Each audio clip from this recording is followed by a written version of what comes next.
Ever wish your car could warm up before you even crawl out from under the covers? Or cool itself while you're still in line for coffee? That's the magic of remote start. One button and your vehicle wakes up before you do. It's not new tech, but it's one of those features that once you have it, you'll never go back. At its core, a remote start system is your digital stand-in behind the wheel. Hit the button and it tells your vehicle to do exactly what your key or start button would. Energize the ignition circuit, power up the ECM, and crank the starter motor. All that happens while the car stays locked, so nobody's going anywhere without the key. Once it's running, the system can kick on the heat, defrosters, seat warmers, or AC, depending on how you left it. Most setups run on a timer, usually around 10 to 15 minutes before shutting down automatically if you don't hop in. Think of it as a polite reminder that comfort has its limits.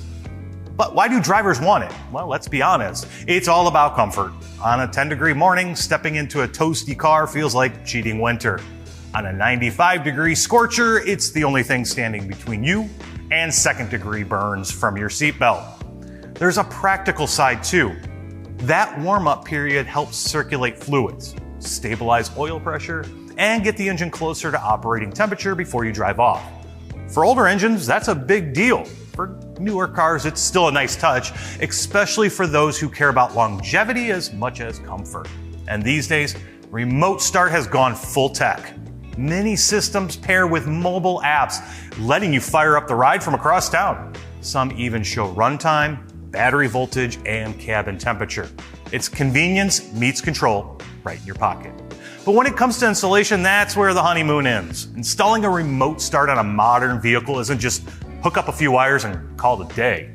Today's cars are rolling computer networks with encrypted communication systems. Think CAN and LIN bus, and anti-theft systems that make Fort Knox look lazy.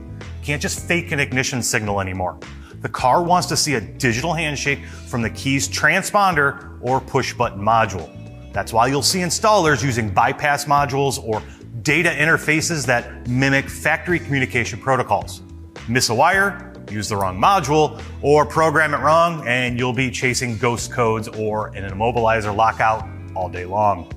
Remote Start is one of those mods that delivers big satisfaction when it's done right. For customers, it's pure convenience. For installers, it's a test of patience and wiring discipline in an age where one connection can light up the dash like a Christmas tree. Comfort may be the goal, but on modern cars, getting there takes brains, not just buttons.